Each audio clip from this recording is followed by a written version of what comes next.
Hey, this is Mike McAdam from GenXGuitar. Today we are shredding with Shredward Van Halen, his top 10 most virtuosic moments. Hang around and find out.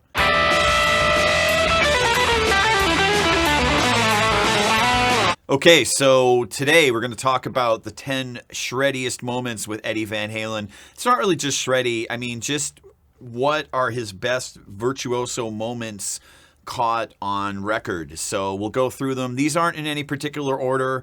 Of course, these are my takes, so if you have your own, right below and we'll get into it. But I'm going to start off right now. Okay, so number 10, I'm going to start off with Spanish Fly. This is a crazy piece that's from Van Halen 2, and it's played on a nylon string guitar. Let's take a little listen to it. I love the little moan in the beginning, like he's tired of playing it for the 8th time that day. You know, that's what you gotta do, I guess.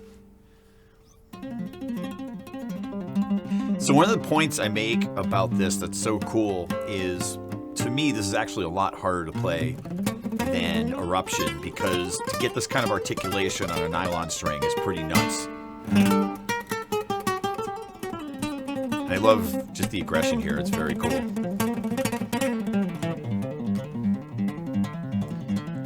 So when I was a kid, I saw this in a music notation book, and this part here, it just said, play as fast as possible. So if you could play it faster, let me know in the comments.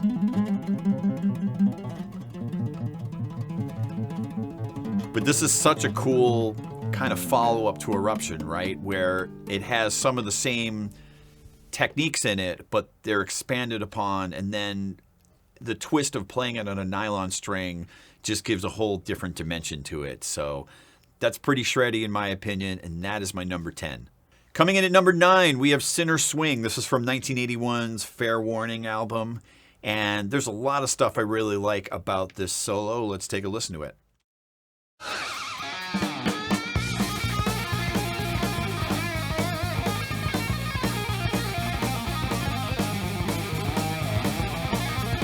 I love this lick because, as crazy shreddy as it is,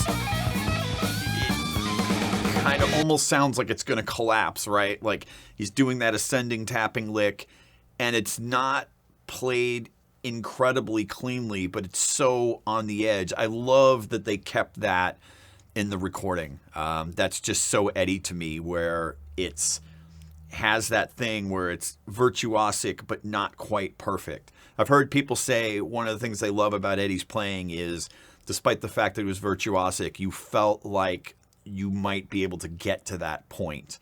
And I've heard other people say they stopped playing or whatever because they could never get to that point. Also, fun fact, I think this is the first time he ever did his horsey guitar type thing at the very beginning of the solo. It kind of starts off with some typical licks like you might have heard in like Panama or Somebody Get Me a Doctor, you know, similar kind of stuff. And then you have that ascending tapping lick where it just gets nuts. Anyway, I love the solo. It's one of those things I don't even think he could have duplicated. It has just such a loose vibe, but it's real on the edge. So that's my number 9, Sinner Swing. Coming in at number 8, I'm the One from the first Van Halen album. This is the song where if you had to sum up the whole Eddie Van Halen experience in one song, this is probably like the penultimate Van Halen tune as far as just from the beginning to the end is just nuts. So it's funny, this was one of many songs that Van Halen would describe as boogies.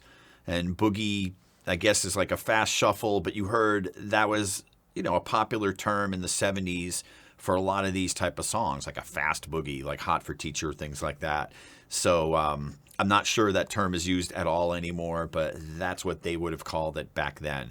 But it's just got that fast swing. Obviously, their dad was a jazz musician, and that rubbed off on both of the Van Halen brothers because it has just such a strong, you know, swing feel to it. And, you know, ZZ Top was definitely an influence on Van Halen. You could, you know, Bottoms Up is basically a ZZ Top rewrite, but, you know, their stuff most of the time sounds like ZZ Top on a bunch of steroids or speed, cocaine, whatever the drug of choice was. We're not going to play the whole song in this video. I'm assuming you've heard it before, but just what a performance from, like I said, the beginning to the end. It's just the rhythmic groove, the fills he plays in between. It's so cool. We're going to take a listen to the first solo. It goes like this.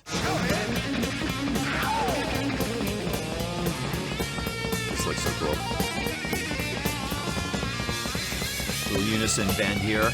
And there's something he does here, right here, which is a little lick that Hendrix played all the time, and I don't think I've heard Eddie play on any other solo, which is really neat. So little detail in there. So of course I could talk about this entire song, but I want to point out one lick that I think is really cool in this, and I'll talk about it after we play it. Right here.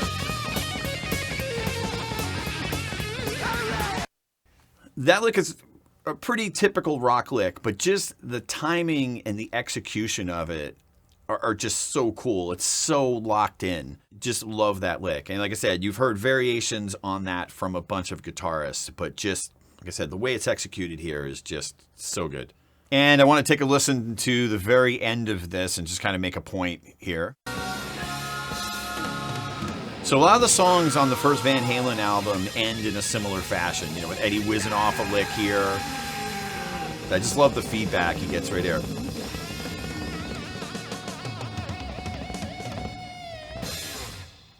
You know, you have to have your amp pretty pinned to get those kind of overtones like that, and it's just glorious. So cool. I'm trying to imagine, you know, you bought this record in 1978. You've already had your mind blown by the first 3 songs, and then here comes this, which in some ways, like I said, it's the kind of penultimate Van Halen song as far as having everything that I associate with his style in one song. So I'm the One could have easily been number 1. Again, this isn't in order, but it's number 8 on our countdown. Okay, coming in at number 7, I have One Foot Out the Door from 1981's Fair Warning album. This solo was really interesting. It has a couple of things that are different than what Eddie typically does. One of the things he does in this solo is there are a pretty decent amount of chord changes through it, and he highlights a lot of the major thirds of chords, which is not a typical Van Halen device. You know, most of their songs are based off of a minor tonality. I don't want to get too in the weeds on the theory part of it here, but this is something he definitely highlights more in this solo, and this just sounds crazed. There's a couple of licks in there that sound kind of Alan Holdsworthy. If you haven't seen our video on 5 times that Eddie sounded like Alan Holdsworth, check it out. But let's take a listen. I love how he comes in here. This definitely has a Holdsworth vibe to it, where he would stretch out. It's kind of like what he did in Beat It. So here it lands on the 3rd. This looks cool.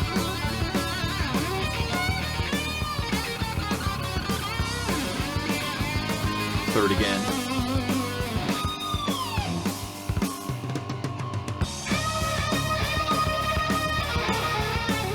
This is great.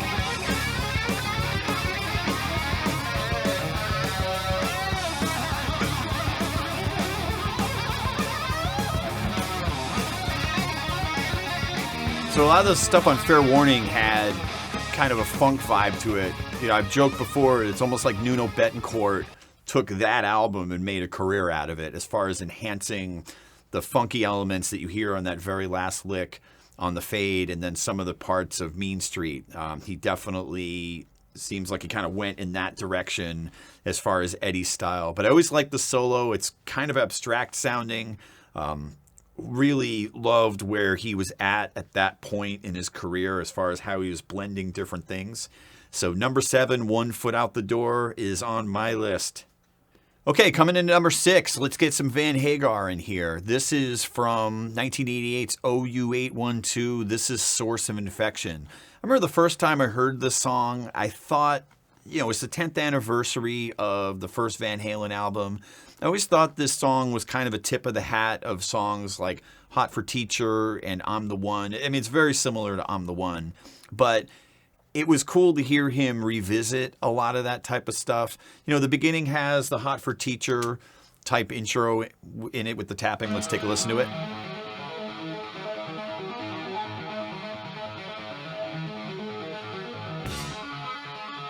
So it's just interesting to hear how his playing had developed at this point. So very similar groove, very similar stuff. Okay, here's the first solo from Souce of Infection. Let's take a listen to it. So obviously some similar licks to what you've heard in Hot for Teacher. But I don't look at this as plagiarizing. It's just kind of a tip of the hat to some of those older tunes that they did. But this is another song like I'm the One where if you look at it from the beginning to end, you have, you know, just as a full performance, it's pretty awesome. So here comes the second solo in just one moment.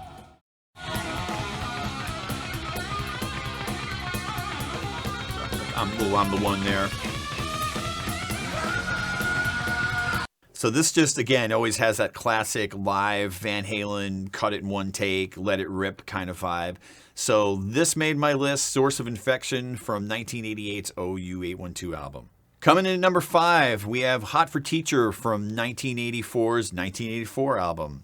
Couldn't leave this one off the list. This is a classic Eddie tour de force. You have the great tapping lick in the beginning that kind of gets you into it, and you have that kind of chromatic lick that leads you into the next part. Let's take a listen to a little bit of it.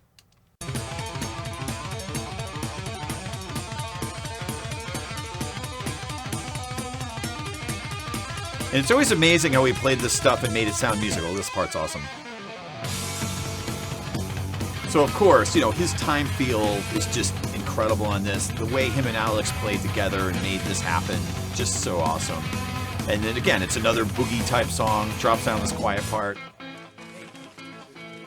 And I love the story where I guess he played his Carina Flying V for this and didn't overdub it. He just switched to the neck pickup to get that cleaner sound. And awesome tune. Let's take a listen to the solo. Here's the solo.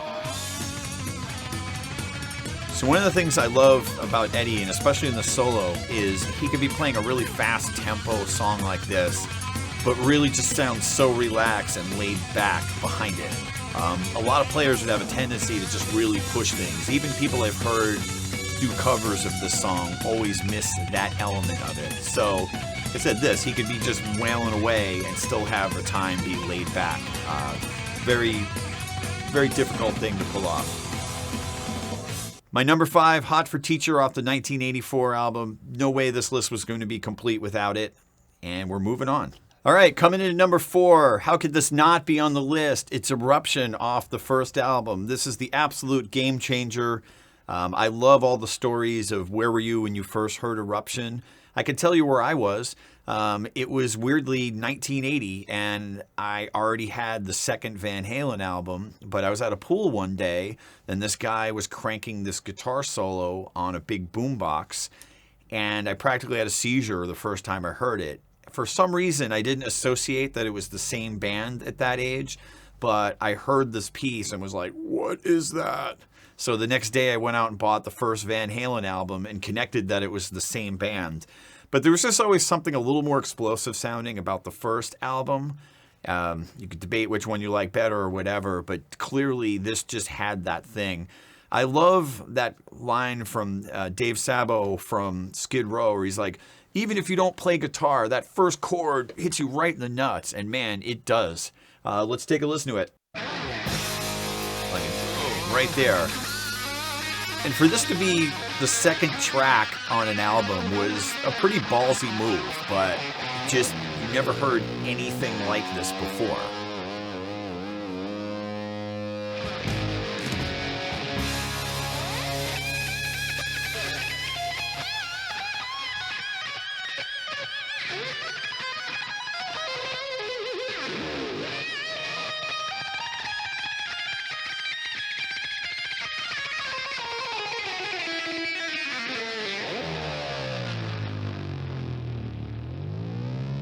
I love this here. It's almost like when people say, and another thing, it just comes blasting back in.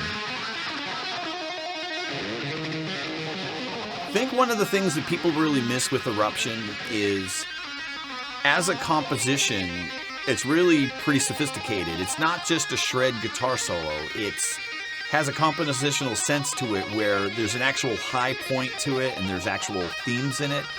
I think a lot of people miss that part of it because you had a bunch of imitation type guitar solos that seemingly every guy did after this came out. But this is just a touch different.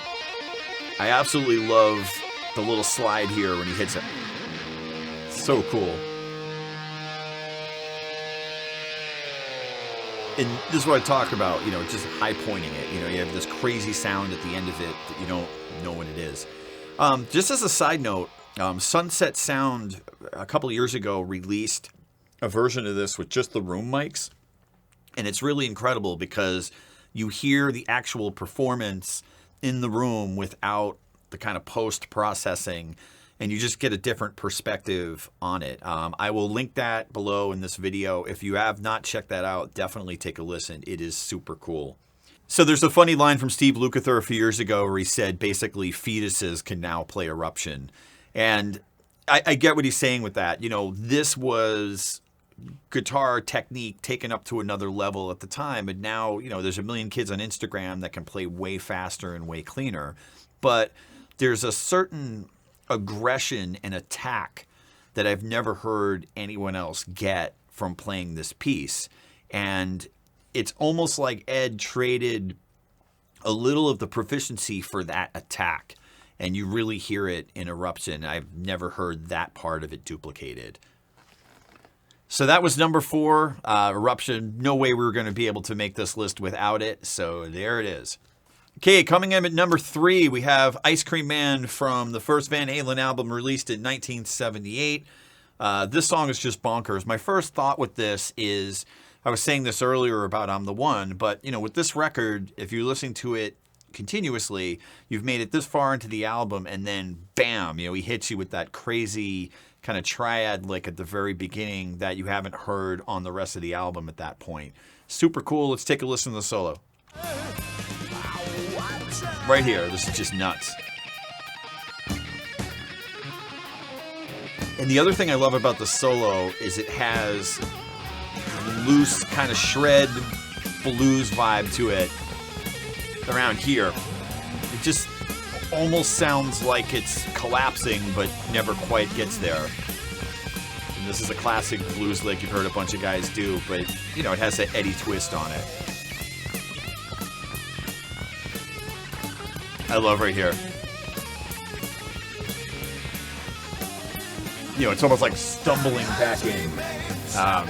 And he just had that thing where he could just play with the time and really put stuff a little behind, and like I said, it's going to collapse, but it never quite does.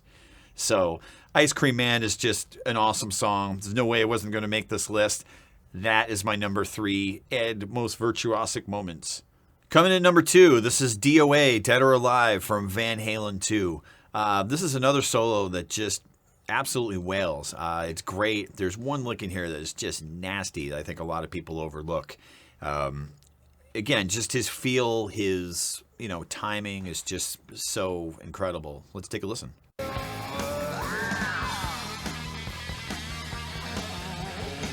Love the little bar dive here. But this looks nasty. And the thing that he does so well is just brings it into this melodic thing right here. He just...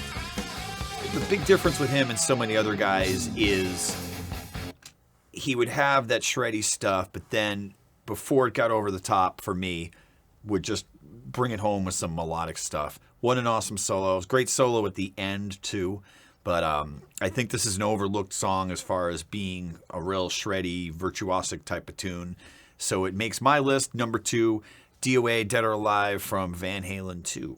Okay, number 1 on my top 10 most virtuosic moments from Eddie Van Halen, it's Push Comes to Shove from 1981's Fair Warning album. This is just a phenomenal solo. The thing I love about this solo is in this era, it was the perfect kind of intersection of Ed still having a lot of that rawness that he had early in his playing on Van Halen 1, Van Halen 2, but he started to get more of a sophistication in his playing, and this is the perfect blend of it for me.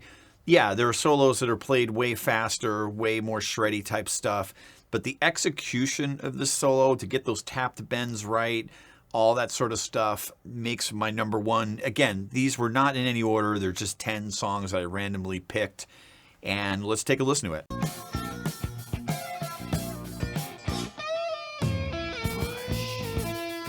that release on that bend very cool. It's kind of Alan Holdsworthy. Even those bends are just hit right on time. So good.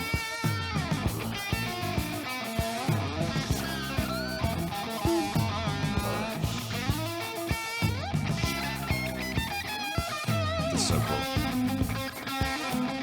And I love how the whole vibe switches with this lick here.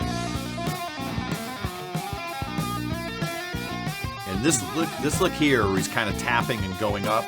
This is kind of a trend on this album, like you heard it in Sinner Swing and even One Foot Out the Door, where there's a lot of kind of chromatic licks where he's tapping and going up.